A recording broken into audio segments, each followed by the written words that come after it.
الحمد لله الذي أنزل على عبده الكتاب ولم يجعل له عوجا قيما لينذر بأسا شديدا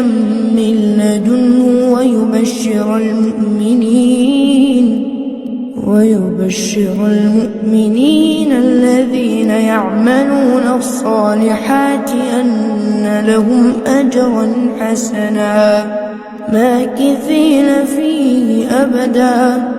وينذر الذين قالوا اتخذ الله ولدا ما لهم به من علم ولا لآبائهم كبرت كلمة تخرج من أفواههم إن يقولون إلا كذبا فلعلك باخع نفسك على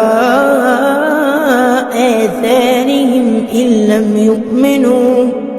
لم يؤمنوا بهذا الحديث أسفا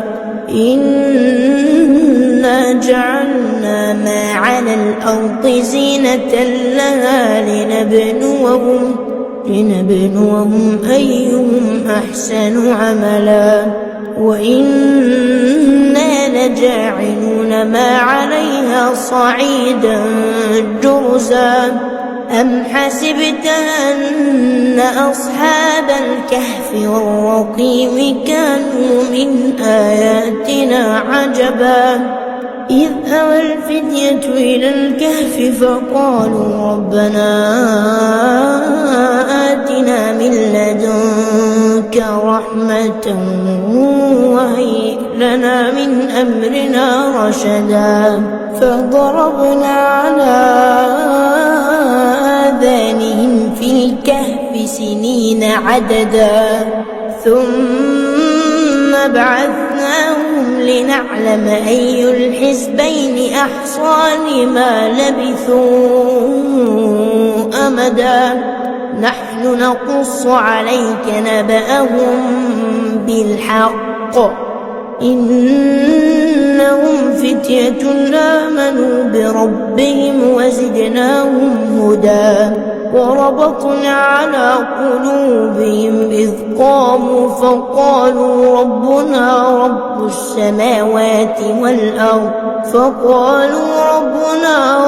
السماوات والأرض لن ندعو من دونه إلها لقد قلنا إذا شططا هؤلاء قوم اتخذوا من دونه آلهة لولا يأتون عليهم بسلطان بين فمن أظلم ممن افترى على الله كذبا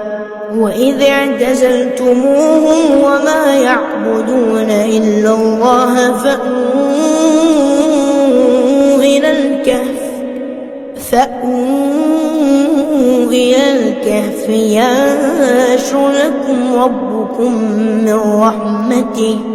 ينشر لكم ربكم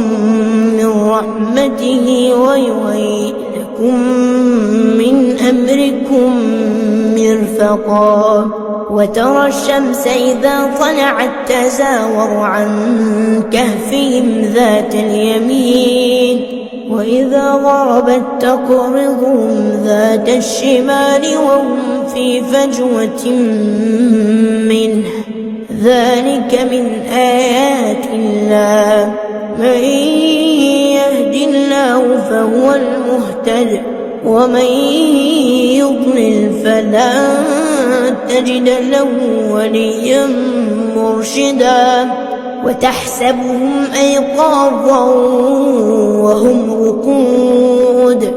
ونقلبهم ذات اليمين وذات الشمال وكلبهم باسط ذراعيه بالوصيد لو اطلعت عليهم لوليت منهم فرارا ولملئت منهم رعبا وكذلك بعثناهم ليتساءلوا بينهم قال قائل منهم كم لبثتم قالوا لبثنا يوما أو بعض يوم قالوا ربكم أعلم بما لبثتم فابعثوا أحدكم بورقكم هذه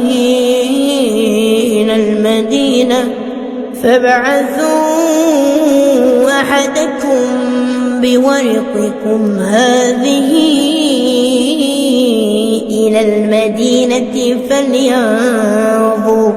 فلينظر أيها أزكى طعاما فليأتكم برزق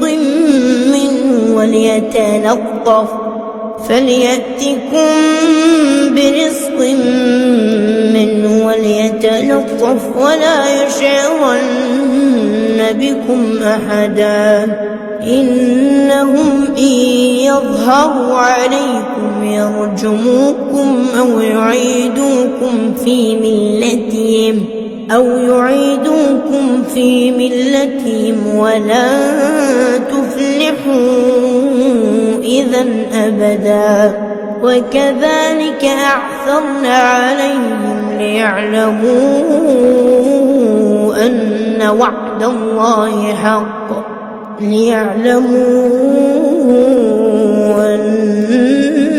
وعد الله حق وأن الساعة لا ريب فيها إذ يتنازعون بينهم أمرهم فقالوا ابنوا عليهم بنيانا ربهم أعلم بهم قال الذين غلبوا على أمرهم لنتخذن عليهم مسجدا سيقولون ثلاثة رابعهم كلبهم ويقولون خمسة سادسهم كلبهم رجما بالغيب ويقولون سبعة وثامنهم كلبهم قل ربي أعلم بعدتهم ما يعلمهم إلا قليل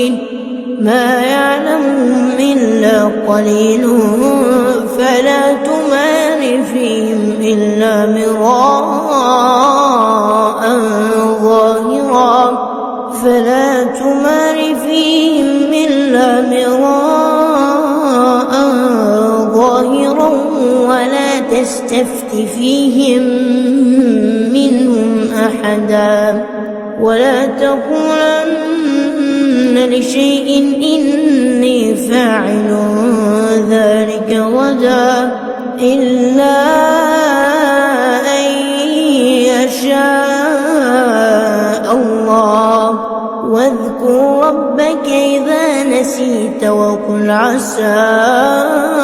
أن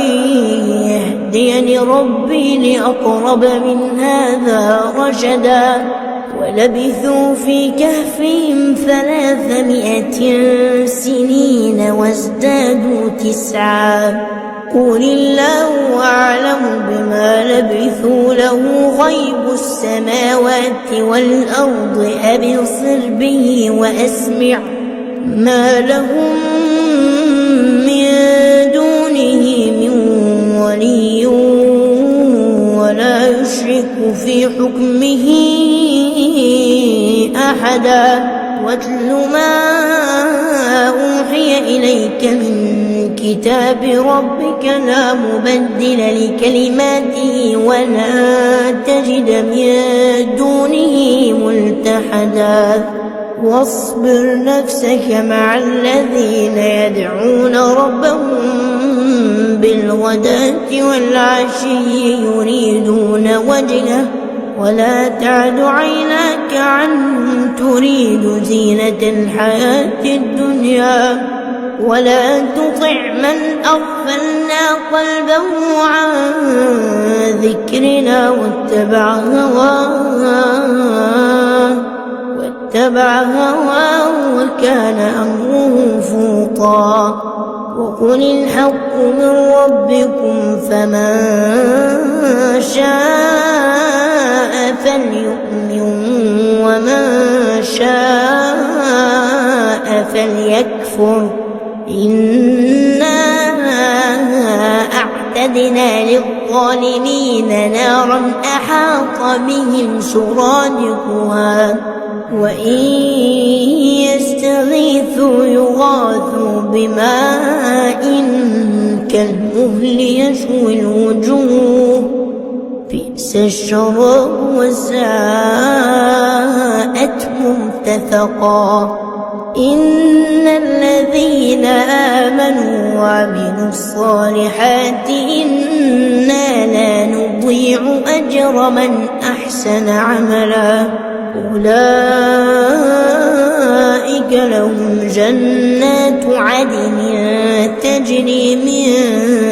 تحتهم الأنهار يحلون فيها من أساور من ذهب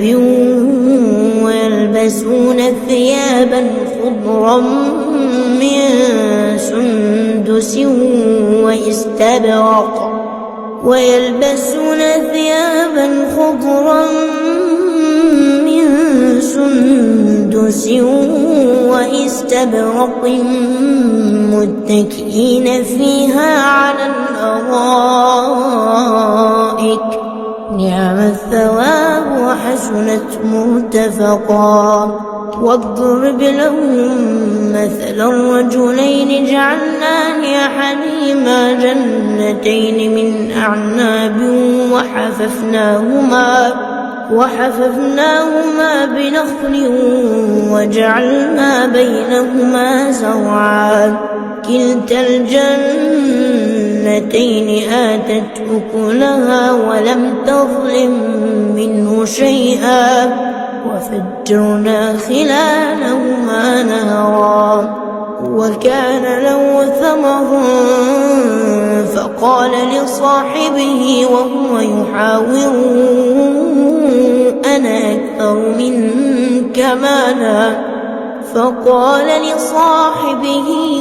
يحاوره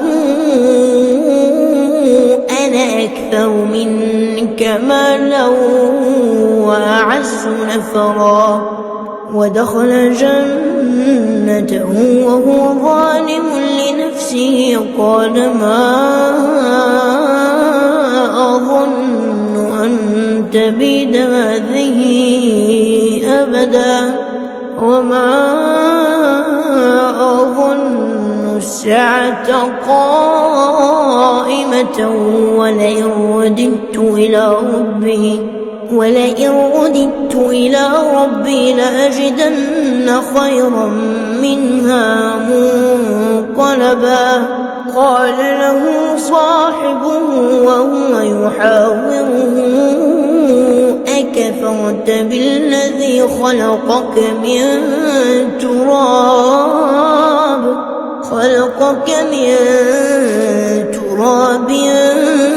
ثم من نطفة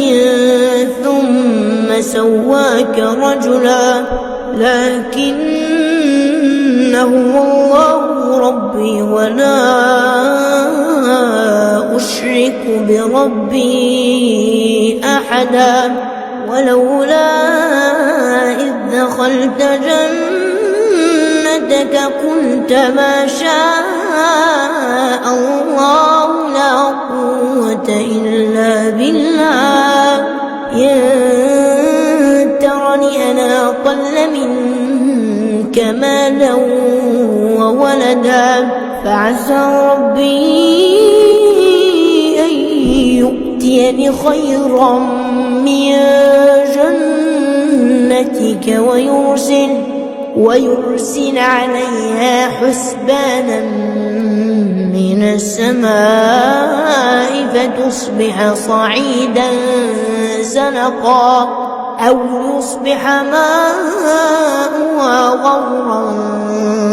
فلن تستطيع له طلبا وأحيط بثمره فأصبح يقلب كفيه على ما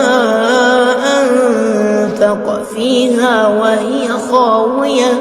وهي خاوية على عروشها ويقول يا ليتني لم أشرك بربي أحدا ولم تكن له فئة ينصرونه من دون الله وما كان منتصرا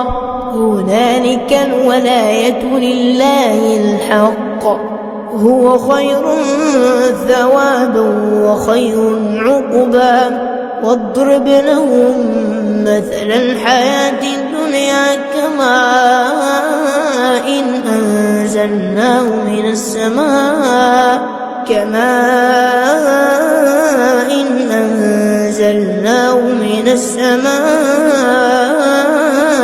فاختلط به نبات الأرض فأصبح هشيما تذروه الرياح وكان الله على كل شيء مقتدرا المال والبنون زينة الحياة الدنيا والباقيات الصالحات خير عند ربك ثوابا وخير أملا ويوم نسير الجبال وترى الأرض بارزة وحشرناهم فلم نغادر منهم أحدا وعرضوا على ربك صفا لقد جئتمونا كما خلقناكم أول مرة بل زعمتم أن لن نجعل لكم موعدا ووضع الكتاب فترى المجرمين مشفقين مما فيه ويقولون يا ويلتنا ما لهذا الكتاب لا يغادر صغيرة ولا كبيرة إلا أحصاها ووجدوا ما عملوا حاضرا ولا يظلم ربك أحدا وإذ قلنا للملائكة اسجدوا لآدم فسجدوا إلا إبليس كان من الجن ففسق عن أمر ربه أفتتخذونه وذريته أولياء من دوني وهم لكم عدو بئس للظالمين بدلا ما أشهدتهم خلق السماوات والأرض ولا خلق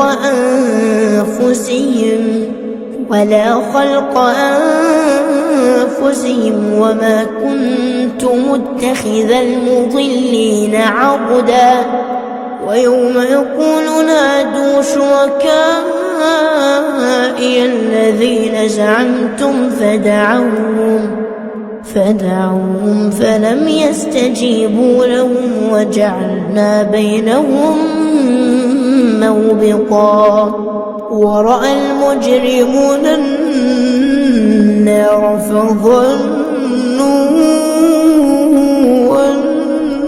أنهم واقعوها ولم يجدوا عنها مصرفا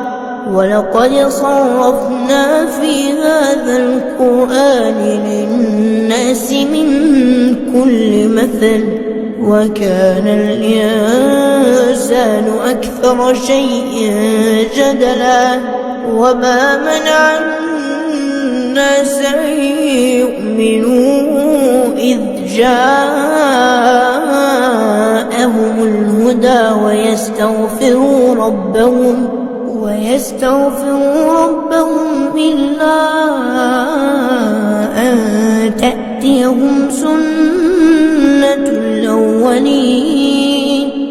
إلا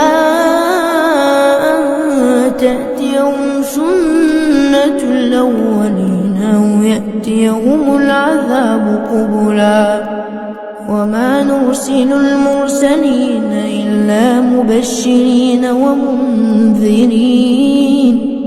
ويجادل الذين كفروا بالباطل ليدحضوا به الحق واتخذوا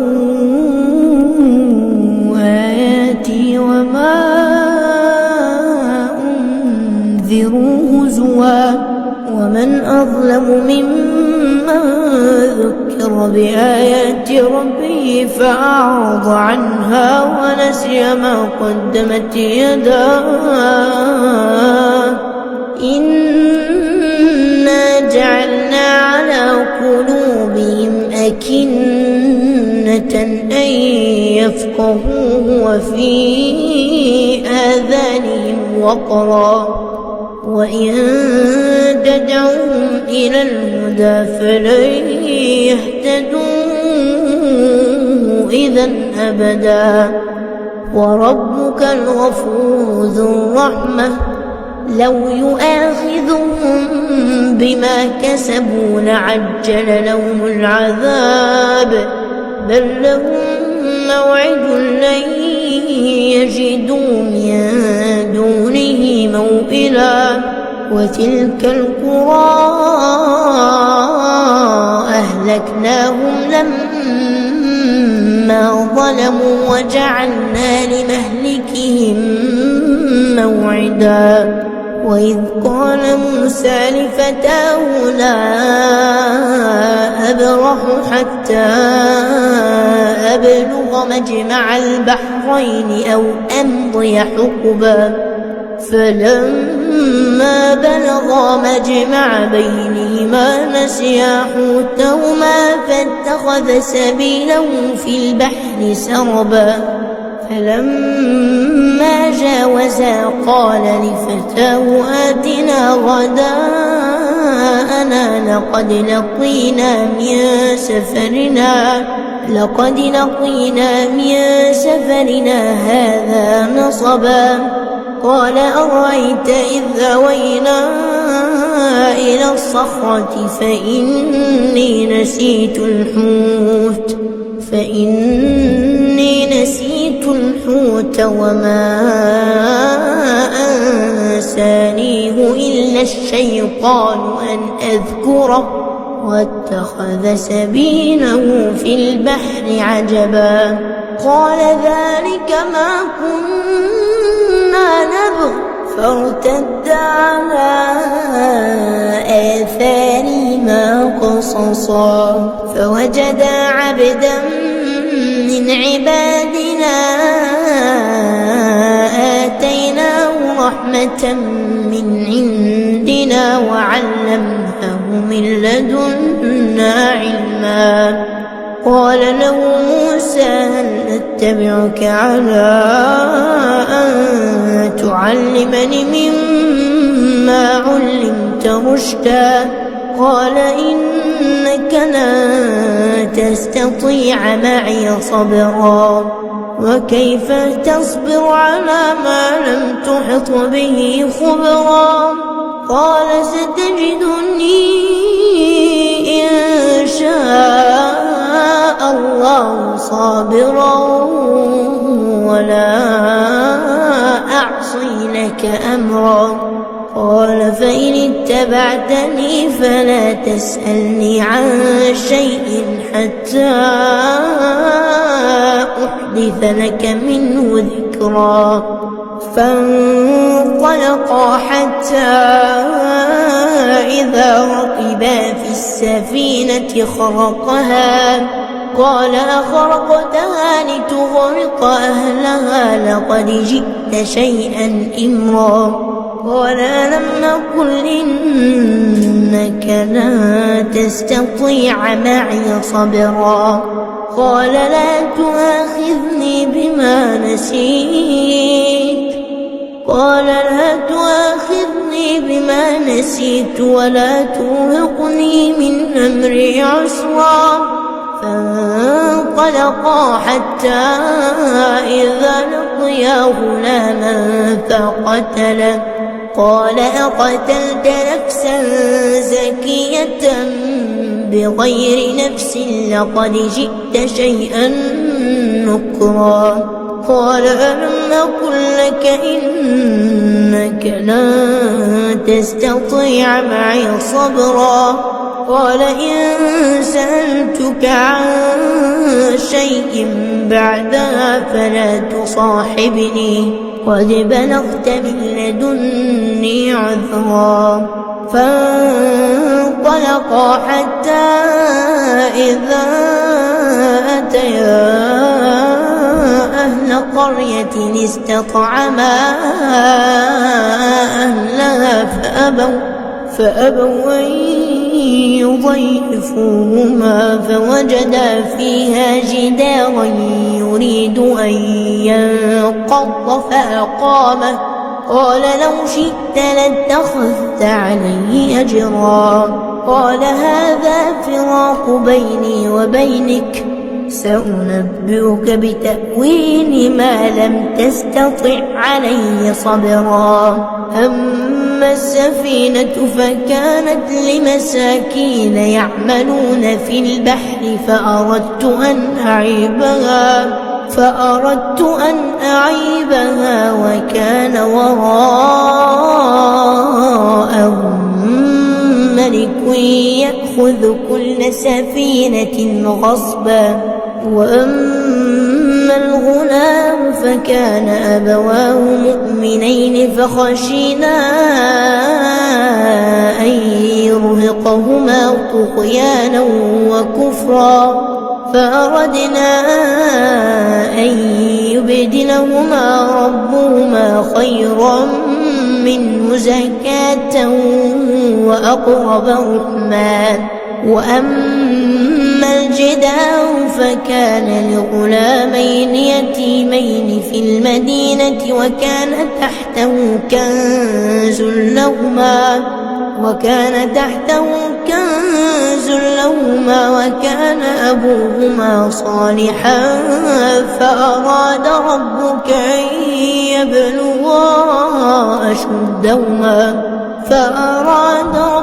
أن يبلغا أشدهما ويستخرجا كنزهما رحمة من ربك وما فعلته عن أمري ذلك تأويل ما لم تسطع عليه صبرا ويسألونك عن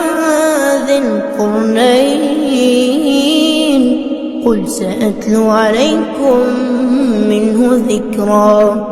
إنا مكنا له في الأرض وآتيناه من كل شيء سببا فأتبع سببا حتى إذا بلغ مغرب الشمس وجدها تغرب في عين حمئة ووجد عندها قوما قلنا يا ذا القرنين إما أن تعذب وإما أن تتخذ فيهم حسنا قال أما من ظلم فسوف نعذبه ثم يرد إلى ربه فيعذبه عذابا نكرا وأما من آمن وعمل صالحا فله جزاء الحسنى وسنقول له من أمرنا يسرا ثم أتبع سببا حتى الشمس وجدها تطلع على قوم لم نجعل لهم من دونها سترا كذلك وقد أحطنا بما لديه خبرا ثم أتبع سببا حتى إذا بلغ بين السدين وجد من دونهما قوما لا يكادون يفقهون قولا قالوا يا ذا القرنين إن يأجوج ومأجوج مفسدون في الأرض فهل نجعل لك خرجا على أن تجعل بيننا وبينهم سدا قال ما مكني فيه ربي خير فاعينوني بقوة أجعل بينكم وبينهم ردما آتوني زبر الحديد حتى إذا ساوى بين الصدفين قال انفخوا حتى إذا جعله نارا قال آتوني أفرغ عليه قطرا فما استطاعوا أن يظهروا وما استطاعوا له نقبا قال هذا رحمة من ربي فإذا جاء وعد ربي جعله دكاء وكان وعد ربي حقا وتركنا بعضهم يومئذ يموج في بعض ونفخ في الصور فجمعناهم جمعا وعرضنا جهنم يومئذ للكافرين عرضا الذين كانت أعينهم في غطاء عن ذكري وكانوا لا يستطيعون سمعا أفحسب الذين كفروا أن يتخذوا عبادي من دوني أولياء إنا أعتدنا جهنم للكافرين نزلا قل هل ننبئكم بالأخسرين أعمالا الذين ضل سعيهم في الحياة الدنيا وهم يحسبون أنهم يحسنون صنعا أولئك الذين كفروا بآيات ربهم ولقائه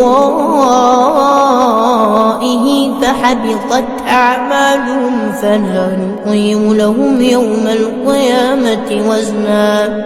ذلك جزاؤهم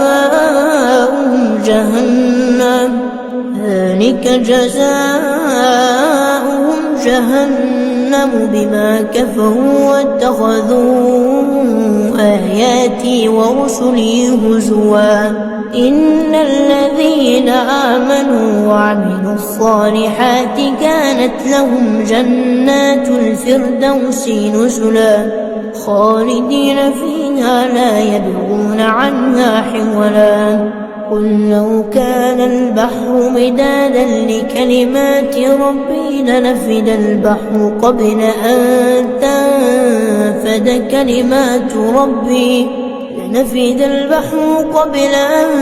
تنفد كلمات ربي ولو جئنا بمثله مددا قل إنما